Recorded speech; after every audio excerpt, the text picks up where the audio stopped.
Welcome to Twin City Talk. Today we are talking to Ana Redfearn. She owns Special Moments Venue. Hello. Welcome. Hi. Hello. Thanks for joining us. Thanks for having me. So Ana is one of the most inspiring people I know. She lives her passion. I love it. She travels. She just loves her business. Tell us a little bit about Special Moments Venue. Special Moments Venue, it is my pandemic baby. That's what I tell everybody. I opened up the venue during the pandemic. COVID made me do it. I had to create another stream of income. And then I stumbled upon another passion. Coming from Brazil, I'm originally from Brazil, raised and born in Salvador, Bahia. Moved here 27 years ago with the dream of speaking English. And that dream forced me to get to know myself, what I wanted, out of my life and my purpose. And so fast forward 20-some years later, I came across a mastermind, and the coach was teaching about the business and how to produce another income, subleasing a building and hosting events. And I was curious, So I joined the mastermind. I started learning the business, and I just put my foot on the gas, found the building, and I met the love of my life, which is, community, really to engage with people, help them to create special moments. And so the business has been established for about 2 years now. I love what I do. I love the location. We are on Somerset Center Drive. And I just help people to put together the event, the party. They lease the space for a few hours. And we offer tables, chairs, TVs, everything that will, make the event special. Is that over near the Food Lion and the sheets and all that stuff? Exactly. Off of Stratford. That's correct. Okay. It's right across from Subway in that little plaza. Yeah. And Johnny B or Johnny B's, Greek guys. Yes. I'm right, actually, coincidentally, I'm next Party Reflections, which is the old Bruzo Reynolds. They have special rentals for events, and that was interesting because I was looking for a building, and it was very frustrating because it was hard. It was very difficult to lease a building to accommodate that number of people and at one time. And, a lot of landlords was worried about the parking and the noise, but that was just perfect. It took me 6 months to rehab the building. It was empty for 13 years. I'm the first tenant in that particular location. So Party Reflection is my neighbor, and it has been great. Yeah. Awesome. So in addition to Special Moments, you have a few other businesses, don't you? Yes. So 18 years ago, I opened up my salon. I'm a hairstylist. I'm a licensed cosmetologist. My salon is located off Stratford Road as well, is the street right next to Fleet Feet, Ricks Drive. And so I was married for 12 years. We went through a very hard divorce, and my husband passed away right before we got divorced. So a lot of things happened where I had to reposition myself and recreate my life with my son. So I tell people, and I'm not embarrassed, because I lost my house during the separation, season. It was difficult, but I'm grateful today. And I think by sharing my story can help other people. During that difficult time of losing my house into foreclosure, I came across real estate investing. So today, I'm also a real estate investor. I buy houses, ugly houses. That's where I'm coming from one of my tenants. I remodel them and turn them into rental properties. So Special Moments kind of linked up with real estate as well. So I love everything that I do. I don't want to do anything that does not make me happy. And the sole purpose is to help people to solve problems. So I am in my jam. And I Told you're travel. inspired. Thank you. So speaking of love, what do you love about Winston-Salem? Gosh, I love everything about Winston-Salem. You know, when I was leaving Brazil, I knew I had to go to a country that spoke English so I can totally merge into the culture. And I ended up in Winston-Salem. A lot of people ask me, why Winston-Salem? I met two ladies from Winston in Brazil. They were doing business there. And during that time, I was working at a manufacturer of castor oil. It was an multi-international company that had business from all over the world. They used export castor oil. And these two ladies from Winston was developing a product in Brazil for Dudley products. And the president of the company knew that I wanted to speak English. You know, it was my dream. So he introduced me to those two ladies, and I started doing some work for them on the computer. I used to work in the computer department, and I was doing like some freelance, and the door opened. You know, I was telling them, I was like, yeah, my dream is to move to the United States in 6 months, maybe just totally learn the language and come back to Brazil for a better job, maybe. So they were like, well, that's a good goal. I was like, can I stay with you guys for 6 months? They were like, well, we live in Winston-Salem. I don't think it's totally different from Salvador because I'm coming from a big city, you know, the beaches and, you know, the city life. And they were like, well, Winston is really small and quiet. I said, well, but the opportunity is here. I know you guys. Let me just try. So I arrived here in 1997. And it has been a journey, and I absolutely I'm so grateful for everything. You know, it was difficult to adapt to a different culture and the demographic. Where is the water? Where is the people speaking Portuguese? It was hard, but Winston is my foundation, you know. Leaving Brazil, coming here, I met the most amazing families and community. I love what North Carolina offers. I have so many good friends here in Winston. I love to see the change. You know, a lot of things have changed since 97, Yeah. a lot of growth. I mean, when I come through downtown now, I'm like, wow, this is amazing. I see the potential of Winston-Salem, and establishing my business here has helped me a lot to make some meaningful connections, you know. And I don't know what the future holds, but I love being here. So are you still in touch with those two ladies? We like family. Yeah, they've been there since 97. We have developed a very strong, you know, tight relationship. So. That's incredible. I love the fact that you just said, "Can I come stay with you?" I mean, I love that you just asked.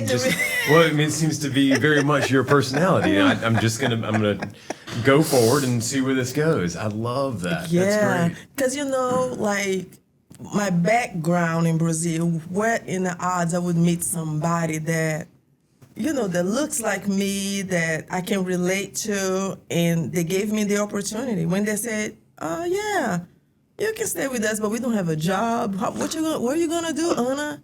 I was like, I know, I'm gonna give my shot, try it, you know. And I came here, and just my mindset was, even though at a young age, was, you know, it has to work or it has to work. I didn't have a plan B. So when I found myself really engaging in learning the culture, and I started seeing the opportunities as a foreigner, I was like, you know, I think I'm gonna keep going. And then I end up find the entrepreneur in me. Otherwise, I wouldn't have, you know, engaged into this journey of entrepreneurship had I stayed in Brazil. So I tell people all the time, you know, if you are too comfortable, that's a dangerous place to be. Sometimes you have to step out of our comfort zone to see what's out there. And I you know, I'm a risk taker. Clearly. There was a lot of questions, you know, at that time. Ana, you don't know these people, you don't know the country. I said, but I know faith, and I know who I am. And if something goes wrong, I can come back home. You know, my family still loves me, but deep within me, I was like, this is an opportunity of a lifetime, and I'm gonna, I'm all in. And it's one of the best things that I've done. Well, it seems very much the nothing ventured, nothing gained mentality that if you don't try, you won't do. You won't do. Yeah, so good for you. Thank you. That is awesome. Thank you. I'm very pleased. I'm proud of my growth. There were, so many failures. But failures actually helped me to become the Ana that I'm today. And I tell a lot of people that are afraid, I say, listen, analysis paralysis can stop you from, getting to your destination. Sometimes you have to do it afraid. And I did it afraid. And I'm still doing it afraid. Even open up in a venue in the heart of a pandemic, I couldn't share that with just anybody because one of my coaches says that very often, the quickest way to kill a dream is to introduce to a small mindset. Because they can, stop you from, put a fear, in you. So. Well, perfection is the ultimate enemy of doing. Exactly. So if you are setting out just to be perfect at what you're doing, then you're missing the point. You need to do it and deal with it how it comes. That's true. Yeah, as long as we're throwing out quotations and running around on that. One that kept coming to mind for me is you said a number of failures, and somebody said to me, well, I mean, as an actor, that's my primary thing. You're rejected 37 times for every one that you get. So it's I agree. It's a big space of rejection. But somebody said to me, you're never failing. You're either succeeding or you're learning. There is no such thing as failing when you're trying something new unless you quit.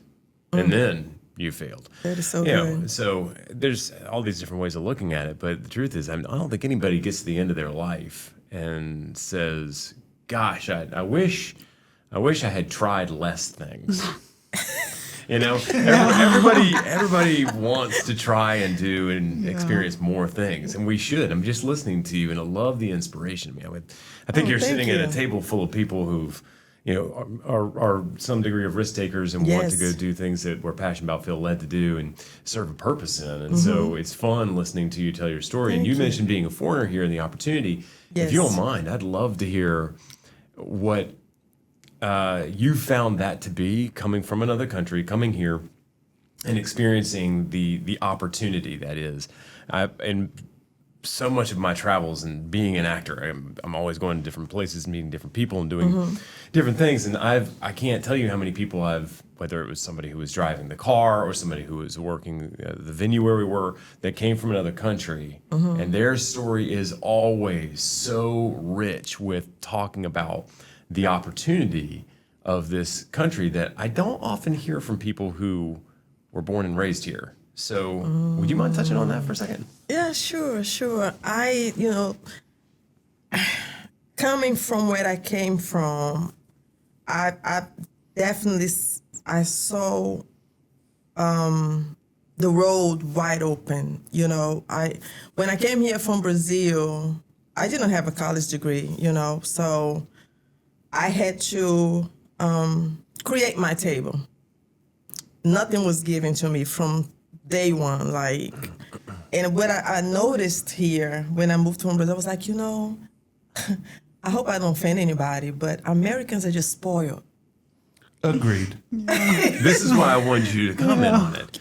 It's just spoiled. Entitled. The entitlement of you have to work for what you want, And I knew embarking on a journey, leaving South America to North America with no family. I didn't have a job. I didn't have a job offer. I didn't have friends. I didn't have a car. I didn't have a driver's license. I had to completely lock myself into, okay, Ana, first you have to conquer the language. I was like, man, what are they talking about? I couldn't understand. So today, sitting here at a podcast, it blows my mind. This is the fruit of hard work. And I remember when one of my first jobs was at Kmart, I was a register. I couldn't even understand my customers, but they liked my personality. When I went to look for the job, it's like, oh, we're gonna hire you. I was like, I can barely speak English. We're gonna work with you. Years later, I used to go to the store, and I would see the same people there doing the same thing. There was no, like, when are you gonna evolve? You know, I think that, I don't know if it's a cultural, issue. I don't know, but I feel like people some are so complacent. Like, I'm comfortable here. But as a foreigner, like, even when I go back to Brazil, I'm still the same Ana, but my mindset has totally shifted. Like, man, I see results. Like, when you put attention into something, the energy start flowing. And I decided nothing can stop me. I've conquered the language. I created a career. I found entrepreneurship. And so often when I'm around friends or, associates, and I looked at them, like, there is so much in you. Why can't you go for it? Why don't you, step out and try it? I don't know, it's because they're comfortable with what has been given to them. But I feel like foreigners had a different drive. Like, often when I meet Hispanics or Asian or, Africans, I see in them part of me. Like, we have a different tenacity, and that it helps me to understand that it's really a decision that people gotta make. Did you feel like there's a lot more opportunity here in America than there was back home? Way more. Okay, and that's the difference. Is, whether you call it lazy or complacent Americans or whatever it might be, it's the lack of knowing the difference. Exposure. You grew up in a place where I'm projecting, but grew up in a place where you would look around and say, there's a limit on what can be done, or there are walls everywhere. Thank you. And you arrive here and go, there are no walls. There are no barriers. It's going to take a ton of hard work, but there's opportunity. No limits. No limits. And a lot of people who are born and raised here, and I don't think it's anybody's fault. I don't think they recognize it. Yeah. It's an ignorance that's Yes. unintentional. Yes. That there are so many open pathways and so few walls that there is no necessity. And necessity is the mother of invention. And if you don't have any necessity in your life, then you just kind of go, well, I guess I'm just going to keep doing this in a comfort way. Thing. Whereas if you ran to walls your whole life and you get here and go, wait a minute, there are no barriers, there are no walls, I can do anything I want. Right. You see the opportunities and you run after them, which you clearly have. And I wish more people could hear your story and recognize that the opportunity is there. You just need to go after it. That's it. I have to say nothing else. You said it all. But one thing is exposure. It bothers me. Like, a lot of people have the resources to really go out, but it's all in here. I think if they maybe took a trip to a third world country, maybe once in a life, it would change their perspective. Like, that's why I am very intentional about Christmas. No Christmas list. We're gonna travel. I take my son often out of the country. I have a 16-year-old son. I love him dearly. And Isaac has traveled to pretty much almost all continents. We go. I wanted him to see how other people are living. I think that's the problem. A lot of people are, the vision is a little blurry. They don't know. If you don't know any better, it's like, you gotta get out of Winston-Salem and see what is out there. Like, the opportunities that I saw here, it would be very hard for me to accomplish what I have accomplished here in Brazil. And as a matter of fact, they asked me, like, well, how you do what you do? I just start like, hey, I'm gonna go for it. It's just no limit. There is no limits. You have to get out of the four walls and see, how other people would love to be in our place. I was in Detroit. I was working on a movie there, and I got in a cab late at night. I was coming back from this gathering and in the cab, and I'm exhausted. And the guy's, he's just doing his job. And we're just kind of light chit chat back and forth. And I hear the accent, and I said, "So, where are you from?" And this is probably 20 years ago. He said, "Ukraine." And I said, "How do you find it here?" He said, "It's incredible. It's absolutely incredible here." And he said almost exactly what you just said, but nobody knows it. He said, "I came here. I didn't have anything. I went to the local government and not even speaking any English and just found someone who could help me understand how to communicate this thing. I'm trying to figure out how to get educated. Well, they gave me an education. I didn't have to pay for it. And they showed me how to do that there was money allotted for people like me to get an education." Right. And then I wanted to go start my own business after I had been working in a cab company. So I say it was a cab company, it was a driver. It was in a car service. Well, I came to find out it was his car service. He said, "I wanted to start a car service business, after being in the country for about 15 years. And so I went back to the same people, local government, and was asking questions. They said, "Well, there are loans for people like you that you can start your own business." You couldn't do that in my country. Nobody's paying for you to be educated like this. Nobody's giving you a loan, and encouraging you to start a business. Exactly. And Americans don't understand that. And he said, I wish, to exactly what you said, I wish people would go and see how difficult it is to do everything you can do here. Everything you can do here. It is so incredibly difficult to do that in most of the rest of the world. Yes. And so it's not anybody being intentionally lazy. It's just a lack of understanding that. And so whenever I come across people with a story like yours, they're all so similar. They're all like that. They're saying, "Oh, if you could just see, if you had the vision and the experience of what I had, you would see what's possible." And then you do things like what you've done, which is amazing. It's so cool. I love your story. Thank you for sharing it. Thank you. Yeah, you just, you said something so true. Like, for example, the Hispanics, right? The Hispanic community. The difference, they will go in together. There will be 5, 6 of them living together. They'll save, and before you know it, they have taken the whole plaza with businesses. That's a perfect example. Perfect example. I purchased a property from a family that the mother passed away, and the house was just sitting there, 6 years vacant. And I was like, okay, I bought the house, went through the closing, all of that. And so I was driving around the city, and I saw a young man, like he was moving some sheetrock. So I stopped my car, I said, "Hey, buenos dias." And I started asking him questions. I was like, "Do you work on houses?" He said, "Yes, I work on houses." And I said, "Could you take a look at a property for me?" So he came, I showed him the property. Today we're good friends. So we worked on the numbers, and he had a whole family working with him the following week. So I was like, wow, that's the difference. Yes. They see the opportunities. And the work ethic is unparalleled. they get it done. I can tell you a number of those stories as well. Some Hispanic friends of mine that They get it done. Tenacious, get after it. Yeah, Yes. absolutely. Yes. Yeah. And so how do you, like my son, for example, I try to show him with action, like, listen, how bad do you want it? How bad do you really want it? And I said, Isaac, you should be really fluent in Portuguese by now. Because I'm your mom, I speak Portuguese, but I don't see the tenacity and the hunger that I had for English.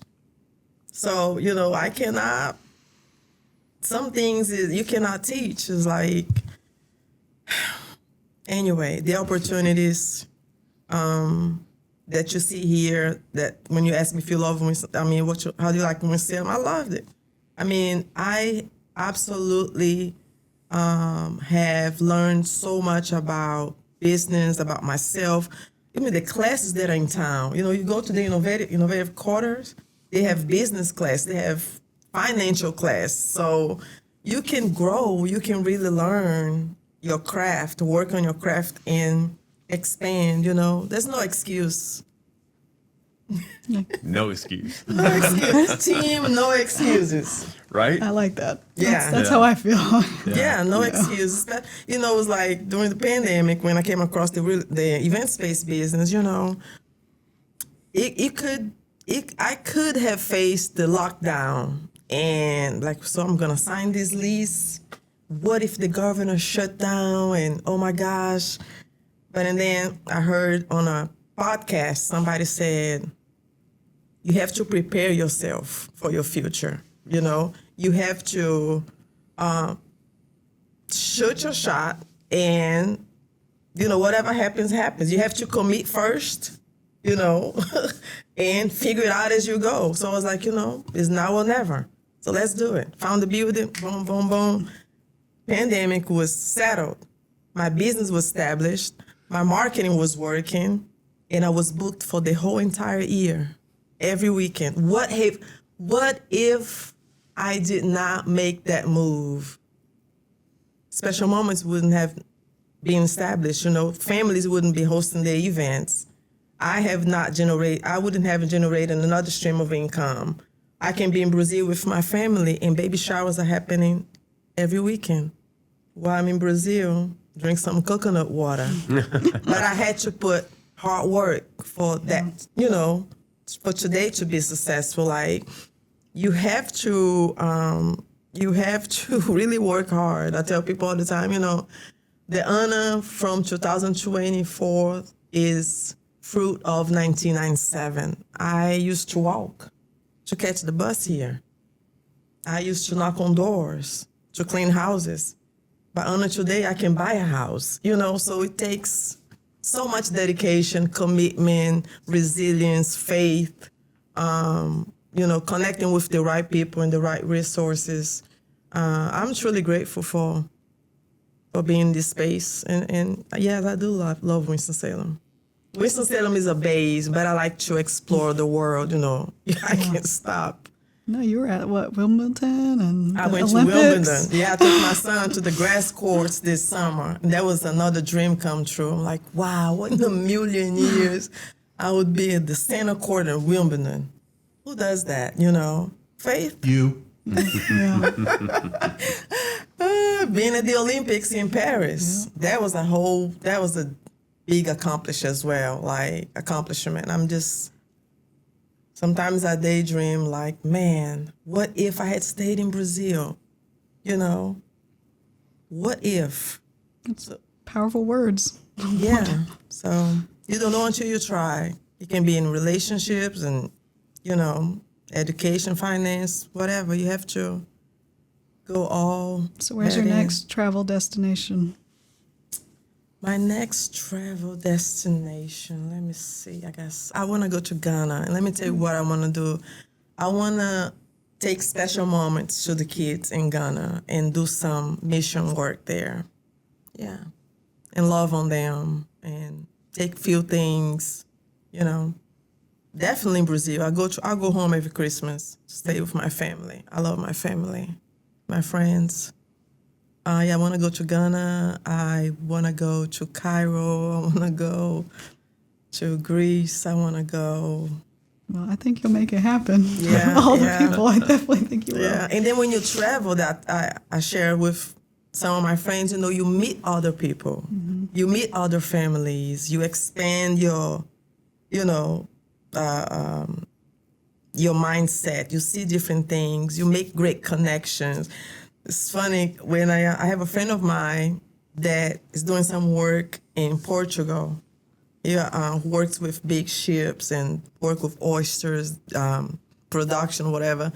And so I called him. That's how I ended up at Paris Olympics. I called him. I said, hey, I think I wanna go to see the Olympics. Do you know anybody that lives in Paris? He was like, oh, a good friend of mine lives in Lafayette. I was like, I need a place to stay for the weekend because I didn't have time to prepare for the trip. He said, oh, I'll call her. So he called his friend, and his friend, let me stay. So I was in Paris for the weekend at the Olympics. It's my favorite city in the world. Isn't it amazing? It is. I've been there 3 times, and I'm like, why am I not there right now? I just love the city so much. I love it too. I do. As a matter of fact, I took my son 2016 and 2017, and he published a book about his adventures in Paris. And works in the community as well with schools, and he goes to different events and share about his adventures. So other kids can see that it's possible, you know, it's possible. Anything is possible. It's just a matter of you want it, Work hard. go get it. You know, don't quit. If you quit, you never know. You need to add keep motivational going. speaker to your That's what I tell her all the time. tour. You need to just go in and have a quick, here's my story, and that needs to be your 20-minute, and you need to go do that to inspire people. Thank you. I Yeah. hear that so often. Well, there's a reason, Yeah. right? Yeah. Well, you don't. Just sharing your story is inspiration alone, but your passion behind it and the things you've accomplished in doing it, it lights a fire for sure. Thank it's great you. to listen to. Oh, thank Yeah. you. Just wanting to master the language was your ultimate original goal, and look what you've done with that. The language. I used to cry, guys. I'm sure I still cry over this language from time to time when I see how many words are the same word and they have different meanings. Oh, wow. I remember, I have not, it doesn't take much for me to just sometimes pull over, park my car and cry, because I remember going to Forsyth Tech, taking English as a second language. I was in a classroom with all foreigners, like Chinese, and then we all had the same goal, to trying to, conquer the language. And I had my dictionary. I used to go home and translate and cry. And now let me tell you, to get the driver's license, to study the DMV booklet, you haven't gone through something. Try to go to Brazil and pass a driver's license in Brazil. To pass the test. And I was like, man, so sometimes when I mean, just the fact that you endured the DMV alone. That's hard enough all by itself. it was crazy. Like, I was like, what?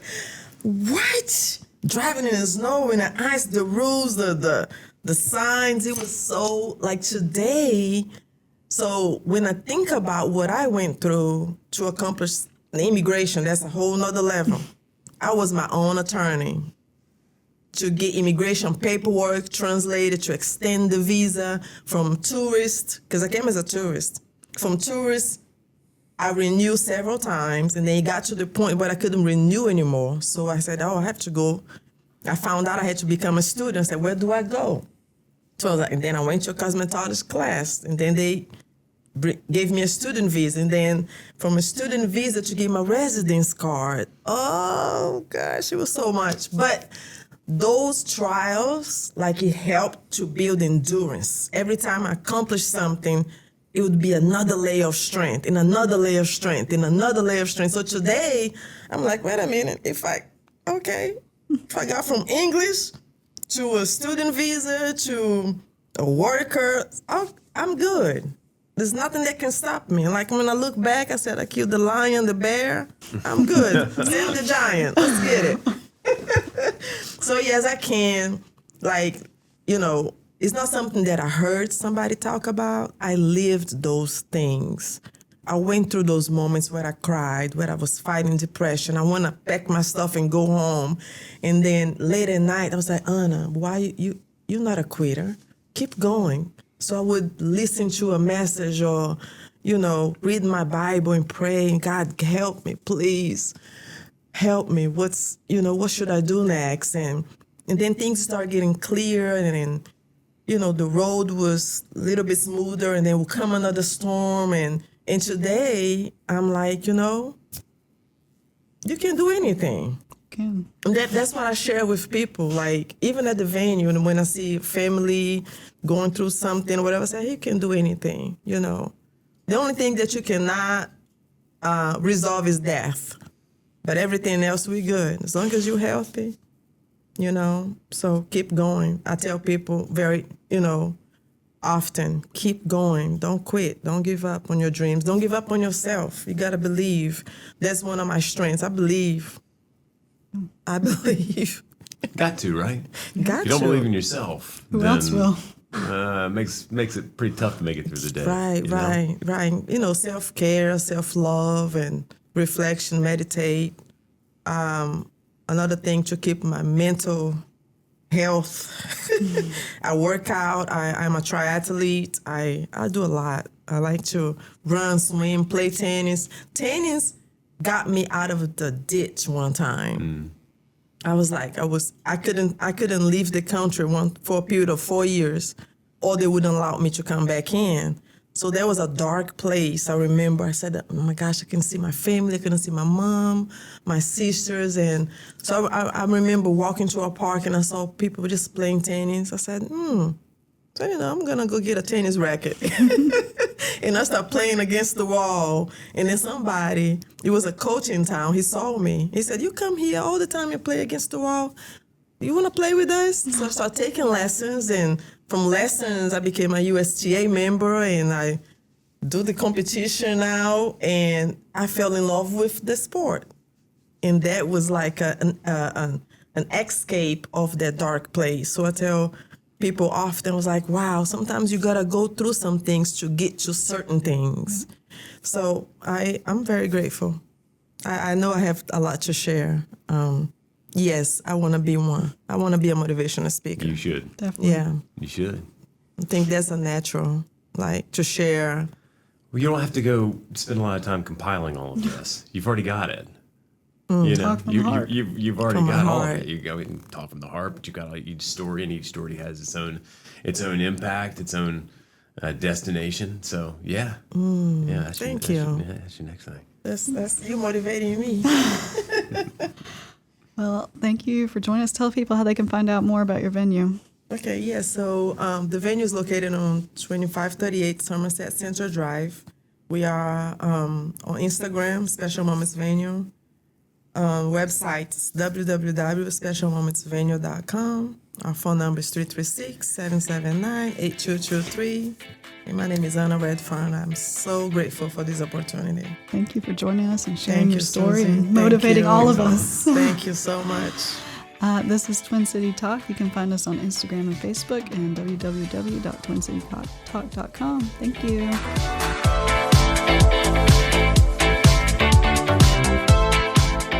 The views and opinions portrayed by guests on this podcast are not necessarily those of the distributors and hosting companies. And if you love this podcast, that's great, but don't think about stealing it. Reach out to us and talk about the content because it is copyrighted.